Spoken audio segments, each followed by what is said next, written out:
नमस्कार दोस्तों, गार्गी क्लासेस पर आपका स्वागत है। डेट आज की 6 फरवरी 2022। देख लेते हैं इंडियन एक्सप्रेस की इंपॉर्टेंट न्यूज़ जो अभी हम इस वीडियो में डिस्कस करने वाले हैं। देखो, फ्रंट पेज पे अगर देखें तो जम्मू कश्मीर के जो डीलिमिटेशन कमीशन ने अभी फिर से एक नया ड्राफ्ट शेयर किया है एमपीज़ के साथ में कि इलेक्शंस के लिए क्या वहाँ पर कौन कौन सी कितनी सीट्स होंगी। तो इस तरीके से ये सेकेंड ड्राफ्ट है। पहले एक ऑलरेडी किया जा चुका है और ये दूसरा है। तो अभी इसमें तो इतनी कोई काम की चीज़ है नहीं, क्योंकि ये ड्राफ्ट ही है। जब अप्रूवल मिलेगा, फाइनल जब हो जाएगा ना कि हाँ जम्मू कश्मीर में जो इलेक्शंस होंगे तो इलेक्शंस में कितनी सीट्स होंगी, कितनी कॉन्स्टिट्यूएंसीज होंगी, वो फिर बाद में चीज़ें हो सकता है इम्पोर्टेंट हो जाए। फिलहाल आपके लिए इम्पोर्टेंट है कि जो डिलिमिटेशन कमीशन होता है, ठीक है, उसकी क्या फंक्शनिंग होती है, कब कॉन्स्टिट्यूट किया जाता है, इसमें पार्लियामेंट का क्या रोल है, ठीक है, कॉन्स्टिट्यूशन में कोई प्रोविज़न है या रिप्रेजेंटेशन ऑफ पीपल एक्ट 1950 और 51 में क्या प्रोविज़न है, ये डिटेल आपको पढ़नी है। ठीक है ना, क्योंकि यहाँ तो स्टेट स्पेसिफिक है।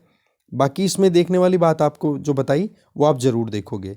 दूसरा, इधर हैदराबाद में एक स्टैच्यू ऑफ इक्वालिटी, ठीक है, जो हमारे सोशल रिफॉर्मर रहे हुए हैं रामानुजाचार्य है, उनका ये स्टैच्यू है वो इनॉग्रेट किया गया है नरेंद्र मोदी जी के द्वारा।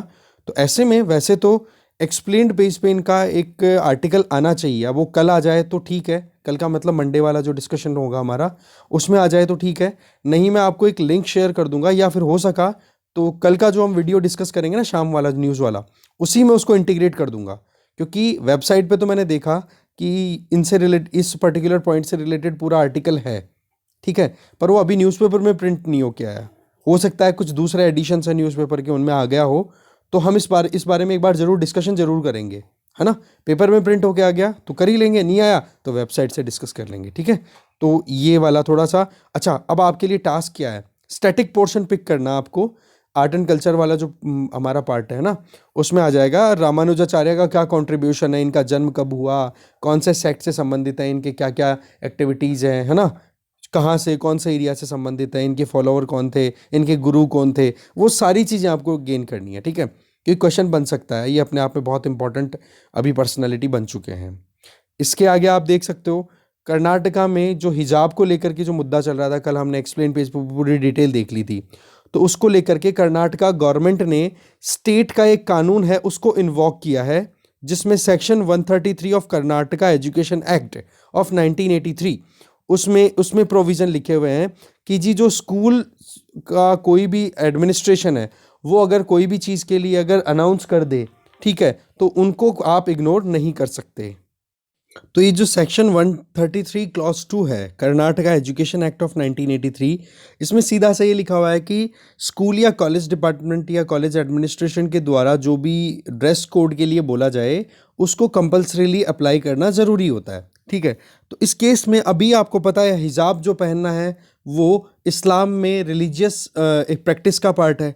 तो उसको लेकर के कल हमने पूरा डिटेल में डिस्कस कर लिया था, जिसमें हमने देखा था कि केरला हाई कोर्ट के क्या क्या ओपिनियन दिए हुए हैं हिजाब को लेकर के, ठीक है, कि भाई एग्ज़ाम टाइम पे सीबीएसई का जो केस था, एक बार तो मना कर दिया, बोला कि फुल स्लीव्स और हिजाब पहनना अलाउड नहीं है, क्योंकि उसमें हो सकता है हिजाब के पीछे कोई इलेक्ट्रॉनिक इक्विपमेंट छुपा करके कोई चीटिंग कर ले, तो फेयर एग्ज़ाम होनी ज़रूरी है। दूसरी तरफ स्कूल में एंट्री से संबंधित था, तो उसमें केरला हाई कोर्ट ने ये कह दिया कि भाई स्कूल में पढ़ाने में आप एजुकेशन के साथ साथ में अगर रिलीजियस प्रैक्टिसेस को देखो तो उसमें कोई प्रॉब्लम नहीं है कि हिजाब पहन करके अगर गर्ल्स आती हैं तो उनको पढ़ने में अलाउ किया जाए। तो इस तरीके से डिफरेंट डिफरेंट मतलब कॉन्फ्लिक्टिंग वो थे स्टेटमेंट्स। तो पॉइंट यहाँ पर क्या आ रहा है कि आपको देखना है वो कल वाला जो एक्सप्लेन पेज वाला है ना, तो आपको समझ में आ जाएगा क्या वहाँ पर कोर्ट के ओपिनियन है। और सुप्रीम कोर्ट का भी एक ओपिनियन हमने वहाँ पर डिस्कस किया था। एयरफोर्स में एक मुस्लिम एयरमैन को डिस्चार्ज कर दिया था एयरफोर्स ने, ये कहते हुए कि भाई आप बियर्ड नहीं रख सकते हो। तो फिर मुद्दा जब सुप्रीम कोर्ट में पहुंच गया तो उनको जो डिफेंड कर रहे थे ना वो मुस्लिम इंडिविजुअल को, तो उन्होंने प्रॉपर एविडेंसेस रखे नहीं कि इस्लाम में बियर्ड रखना मैंडेटरी है या ये एसेंशियल प्रैक्टिस का पार्ट है। क्योंकि दूसरी तरफ अगर सिखिज्म में देखें तो वहाँ पर केस 5K का कॉन्सेप्ट मैंने बताया था, केश काजल काजल क्या केश कटार और ये सारी चीज़ें, है ना। तो उस केस में क्या हो जाता है, केस मतलब बाल, है ना, और यहाँ पर केस हो गया ये जो मुद्दा चल रहा है उसकी, है ना। तो यहाँ पर वो सिख सिख जो इंडिविजुअल्स होते हैं बोलो उनको अलाउ किया जाता है एयरफोर्स में कि अगर वो दाढ़ी रखें बियर्ड रखें तो उनको रोका नहीं जाएगा। तो फिर वो भी एक कंट्रोवर्सी हमने डिस्कस की थी। तो उस पॉइंट को समझने के लिए आपको कल का एक्सप्लेन पेज अगर आपने शाम वाला वीडियो देख लिया दैट्स ओके, नहीं देखा तो वो देख लेना, लिंक मैं डिस्क्रिप्शन बॉक्स में शेयर कर रहा हूँ। इसके आगे एक छोटी सी न्यूज़ यहाँ पर आप देख सकते हो कि हमारे यहाँ पर टाटा मेमोरियल हॉस्पिटल देखो कैंसर ट्रीटमेंट के लिए फेमस है मुंबई का। तो आप देखो वहाँ पर बॉयज़ के कंपैरिजन में गर्ल्स हैं उनका कैंसर से रिलेटेड जो फाइट है उसमें ट्रीटमेंट बहुत कम हो पा रहा है, ये चीज़ क्लियर आ रही है यहाँ से। ठीक है, तो यूँ बताया जा रहा है जेंडर गैप बहुत ज़्यादा आ रहा है। ठीक है, जेंडर गैप बहुत ज़्यादा आ रहा है यहाँ पर भी। ठीक है, एक जो ट्रीटमेंट है उसको लेकर के प्रिजुडाइस निकल के आ रहा है, लड़कियों को कम ट्रीटमेंट में प्रेफरेंस दी जाती है लड़कों के कंपैरिजन में, अवेयरनेस की कमी है और साथ में आपको पता फाइनेंशियल इश्यूज भी बहुत बड़ा कारण है। ठीक है, ये जो गैप है ये चिंता की बात भी है, ये चीज़ बताई जा रही है यहाँ पे। तो ऐसे में अगर देखा जाए तो लड़कों का अगर कैंसर ट्रीटमेंट हो रहा है तो लड़कियों में सिर्फ एक का ही हो रहा है। दैट मीन्स 50% लेस कवरेज है लड़कियों में कैंसर ट्रीटमेंट की अगर बात की जाए तो। बाकी डेटा बताया जा रहा है वो ग्राउंड रियलिटी से इतनी इंपॉर्टेंट नहीं है। बस हाँ, जेंडर गैप पे लिखना हो तो टाटा मेमोरियल का ये एग्जाम्पल आप कोट कर सकते हो। ठीक है, आगे चलते हैं। फिर इसके बाद में एक न्यूज़ है पेज नंबर 3 पे कि जयपुर में इंडिया का सेकंड लार्जेस्ट और वर्ल्ड का थर्ड लार्जेस्ट क्रिकेट स्टेडियम खुलेगा। उसका फाउंडेशन स्टोन है वो लगा दिया गया है। ये जयपुर के पास में चौंप करके एक गांव है वहाँ पे। ठीक है, तो इंडिया का फर्स्ट लार्जेस्ट कौन सा है, वो है मोटेरा स्टेडियम अहमदाबाद में। ठीक है, और अभी ये दूसरा लार्जेस्ट हो गया और वर्ल्ड का थर्ड। तो अब आपको थोड़ा सा अगर पता करना है तो वर्ल्ड का फर्स्ट या फिर सबसे बड़ा कौन सा है, तो सबसे बड़ा तो देखो मोटेरा हो गया। दूसरे नंबर पे कौन सा है वो आपको पता करना है। तो आप ये फर्स्ट सेकंड थर्ड जयपुर वाला हो गया, फर्स्ट वाला मोटेरा हो गया। अब आपको सेकंड रैंक में कौन सा है वो आपको पता करना है कि दुनिया का सबसे बड़े जो स्टेडियम्स है क्रिकेट स्टेडियम्स हैं उन तीनों के नाम ही बता दो चलो आप तो कमेंट बॉक्स में। ठीक है, आगे चलते हैं। ओपिनियन पेज पे ये आर्टिकल बहुत ही इंपॉर्टेंट है, अच्छे से समझाया हुआ है। वर्क वेल्थ एंड वेलफेयर, समझते हैं क्या है इसमें पूरा डिटेल। पी चिदम्बरम जी का लिखा हुआ ये आर्टिकल है। राइटर का ये कहना है कि जब से मैंने सोशलिज्म के बारे में थोड़ा सोचना कम किया है, यूटोपियन दैट मीन्स एक आदर्श परिस्थिति, बोलो उस आदर्श परिस्थिति से बाहर जब मैं निकला जिसमें हमने फोकस करना शुरू किया कि हाँ प्रोग्रेसिव होना है, प्रोस्पेरस होना है, प्लूरल नेशन दैट मीन्स अलग अलग सोसाइटी के लोग एक साथ रहें, राष्ट्र का निर्माण करें। तो उसमें तीन बड़ी इंपॉर्टेंट चीज़ें थी, एक तो वर्क, एक वेलफेयर और तीसरी वेल्थ। इन तीन चीज़ों पे हमें ध्यान देने की ज़रूरत है, 3 Ws। ओके, अब इनका जो कोर्स रहा पूरा समझने का, क्योंकि हम सोशलिज्म से बाहर कब निकले थे, 1991। उसके पहले हम यूएसएसआर से इन्फ्लुएंस थे। पहली चीज़, हमारे यहाँ पर सरकार ने बहुत सारी चीज़ें अपने हाथों में ले रखी थी। फिर उसके बाद में सरकार ने गियर चेंज करते हुए मिक्स्ड सोशलिस्टिक सोसाइटी से निकलते हुए हम क्या हो गए, मिक्स्ड कैपिटलिस्ट इकोनॉमी हमारी बन गई। तो ऐसे में पिछले 30 सालों का जो ट्रेजेक्ट्री रही उसमें 1991 में हम लगभग डिफ़ॉल्ट कर चुके थे। मतलब जो लोन लिया हुआ था उसका ब्याज टाइम पे नहीं जा रहा था, टाइम पे ट्रेड बैलेंस जो था वो बिगड़ चुका था। 1997 में ग्लोबलाइजेशन का फेज बढ़ गया, जहां पर इंटरनेशनल कंपनीज आना का खुलना या फिर एक होता है ना इंटरनेट का जो पेस था वो बहुत ज़बरदस्त फैल गया। 2002-3 में बोला हमने ड्रॉट देखे, ज़बरदस्त सूखा पड़ा। 2005 से 8 के बीच में ग्लोबल इकोनॉमी इतना ज़्यादा अप स्विंग चल रही थी, उस टाइम पे इंडियन इकोनॉमी भी 7-8% तो रियल जीडीपी ग्रो कर रही थी। आप देखो 2008 में फिर इंटरनेशनल फाइनेंशियल क्राइसिस आए, जो आपको पता है सब प्राइम क्राइसिस भी जिनको बोला गया। 2012-13 में फिर टैपर टेंट्रम, दैट मीन्स कि 2008 में जो फाइनेंशियल क्राइसिस आए थे जिससे बाहर निकालने के लिए मंदी आई थी ज़बरदस्ती है।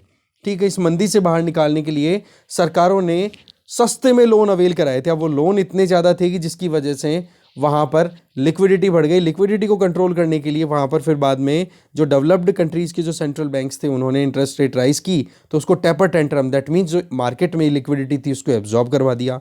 2016-17 की बात करें तो हमारे यहाँ पर फिर डिमोनेटाइजेशन और ड्रॉट आ गया, और 2020-21 की बात करें तो पेंडेमिक, और फिर बाद में अभी मंदी। तो बोले 30 साल की इकोनॉमी को हम सम अप कर चुके हैं।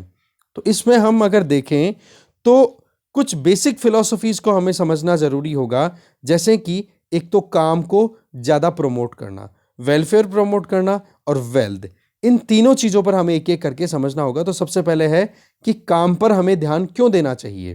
देखो, होमोसेपियन दैट मीन्स हमारे जो स्पीसी है इंसान की, वो अब कोई हंटिंग या गैदरिंग पे तो डिपेंडेंट है नहीं। आज लाखों साल हो चुके हैं जब से होमोसेपियन ने अपने आप को इवॉल्व कर दिया, और अभी एक मॉडर्न मैन के तौर पे हम अपने आप को समझते हैं।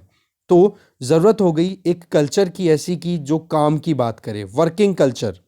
तो ऐसे में मॉडर्न इरा की बात करें, वर्क है वो हमारी लाइफ का एक इंटीग्रल पार्ट है, और एक डेवलपिंग कंट्री में रहने के नाते हमारे लिए इंपॉर्टेंट हो जाता है कि एक पर्सन को जॉब जल्दी से जल्दी मिले, काम जल्दी से जल्दी मिले। हमारे यहाँ पर वर्क फोर्स की डेफिनेशन हम क्या बोलते हैं, जिनकी उम्र 15 साल से ज़्यादा और 59 साल से कम है, उसको हम वर्क फोर्स में कंसिडर कर लेते हैं। तो ऐसे में वर्क फोर्स तो हो गई ये।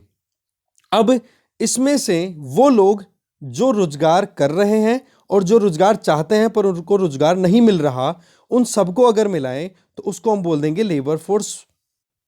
तो ऐसे में लेबर फोर्स पार्टिसिपेशन रेट कितनी है, 37.5%। इसके अलावा वर्कफोर्स कितना है हमारा, 94 करोड़।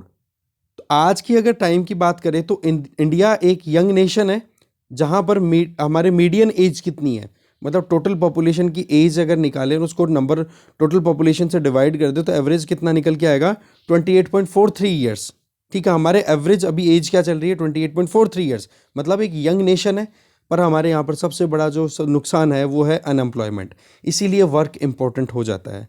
बोले सरकार जहाँ पर 2 करोड़ रोजगार बनाने की बात करती है, वहाँ पर 60 लाख रोजगार 5 साल बनाने में 5 साल में 60 लाख पर आ गई है। जिसमें सबसे बड़ा नुकसान क्या आ रहा है, एमएसएमईज पर ध्यान नहीं दिया जा रहा। इसका मतलब क्या हो गया, सीधी सीधी बात कि एक साल में लगभग 12 लाख जॉब क्रिएट की जाएगी, पर राइटर हैं वो ये कहना चाहते हैं कि भाई 12 लाख जॉब अगर एक साल में आप क्रिएट करो, और वर्क फोर्स में हर साल कितने लोग एंटर हो रहे हैं, लगभग 47.5 लाख। इसका मतलब अनएम्प्लॉयमेंट रेट तो और बढ़ेगी, क्योंकि रोजगार की डिमांड तो हर साल बढ़ने वाली है। रोजगार आप दे रहे हो सिर्फ 12 लाख एक साल के, तो ये तो बेरोजगारी बढ़ने का स्कोप सीधा दिख रहा है। तो इस पर सरकार को ध्यान देना चाहिए। और सबसे ज़्यादा जो नुकसान होगा वो जिनके पास में एजुकेशन की कमी है, लेस एजुकेटेड लोग हैं, उनके पास में जॉब की कमी रहने वाली है। तो ये तो हो गया वर्क। अब आ जाओ वेलफेयर पे। वेलफेयर पे अगर ध्यान दें तो वेलफेयर के कुछ इंपॉर्टेंट पिलर्स है, जैसे कि livelihood, job, food, health care, education, social security, rest and recreation. ठीक है, वेलफेयर मेजर्स की अगर बात करें, जैसे कि अभी बात करो नरेगा जैसी स्कीम हो गई, नेशनल फूड सिक्योरिटी एक्ट हो गया। ये ऐसी चीज़ें हैं जिसकी चलते हैं अगर बुरी से बुरी परिस्थिति भी आए तो कोई भूखा ना मरे, और कम से कम ज़िंदगी जीने के लिए बेसिक एमिनिटीज़ को फुलफिल करने की रिक्वायरमेंट को पूरा करने के लिए उनके हाथ में जॉब रहें।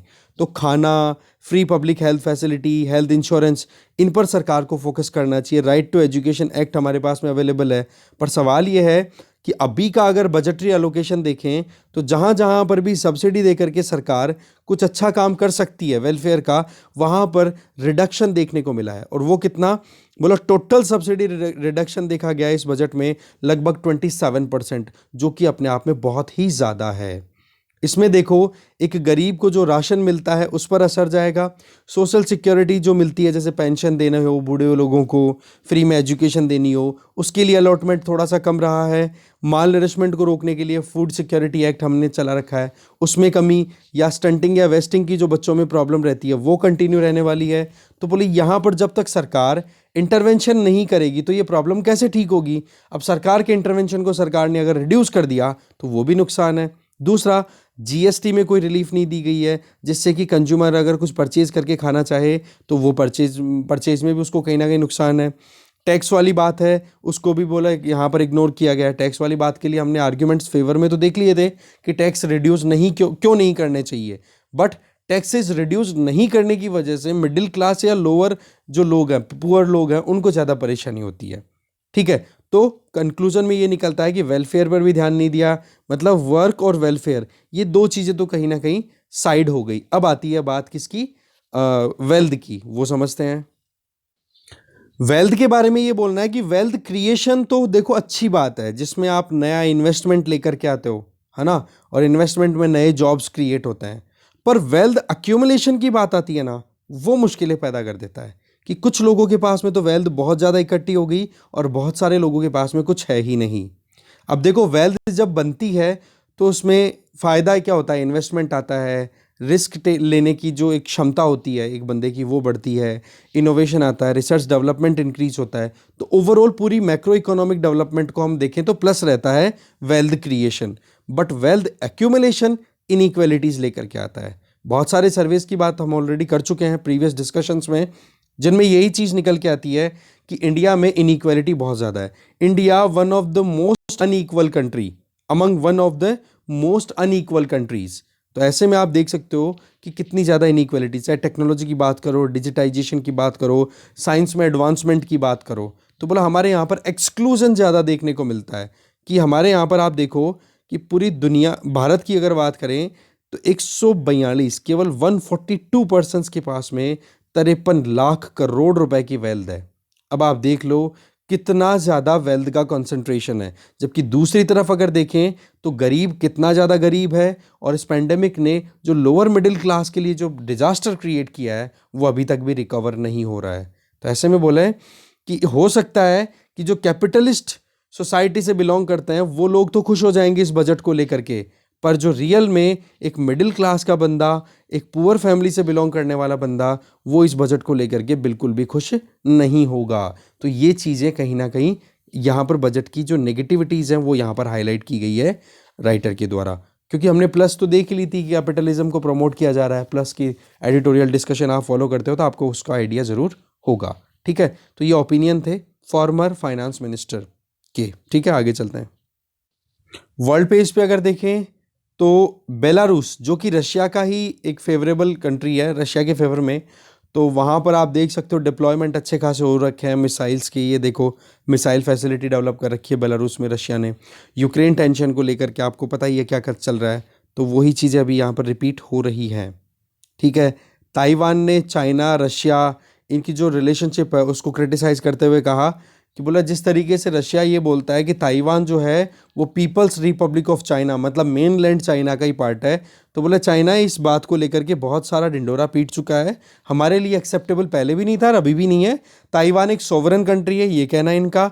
और दूसरी चीज़ कि चाइना जिस तरीके से एग्रेशन दिखा रहा है अपने आसपास के पड़ोसी देशों में, बोला वो इतनी एक्सेप्टेबल नहीं है, तो इस चीज़ को कोई भी सीरियस ना ले, ना कोई सीरियस लेता है। दूसरा इधर चाइना के जो प्रेसिडेंट है शी जिनपिंग, वो अभी ओलंपिक्स का इनॉग्रेशन हुआ है, तो बहुत सारे जो डिप्लोमेटिक लीडर्स उनसे बातचीत भी की है। ठीक है जी, कोई बात नहीं। इसके अलावा अगर देखें तो इतना कोई ज़्यादा इंपॉर्टेंट न्यूज़ है नहीं जिसे हमें डिटेल में देखना हो। हाँ, पाकिस्तान के द्वारा जो यूएसए में जो नए एनवॉय अपॉइंट किए थे ना मसूद खान, उनको देखो यूएसए में फिर अप्रूवल मिल गया है। तो ये एक चीज़ थी, क्योंकि अभी तक इंडिया ने तो देखो अपनी तरफ से बोल दिया था कि अप्रूवल मत दो इनको, ठीक है, बट अप्रूवल मिल चुका है। इसके आगे न्यूज़ पे अगर नज़र डालें, देखते हैं इकोनॉमी पेज पे वही बजट को लेकर के कहा कि बजट जो है वो 2021 की पॉलिसीज़ को ही कंटिन्यू करने के लिए बात की गई है। फाइनेंस मिनिस्टर निर्मला सीतारमन जी के द्वारा ये कही हुई बात है। तो बजट को हम ऑलरेडी डिस्कस कर चुके हैं, ज़्यादा हम देखेंगे नहीं यहाँ पे। बाकी इतनी कोई इंपॉर्टेंट न्यूज़ नहीं है जिसको हमें देखना हो पूरा डिटेल में।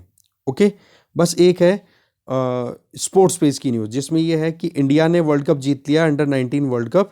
ठीक है, ये वर्ल्ड कप वेस्ट इंडीज़ में ऑर्गेनाइज हो रहा था।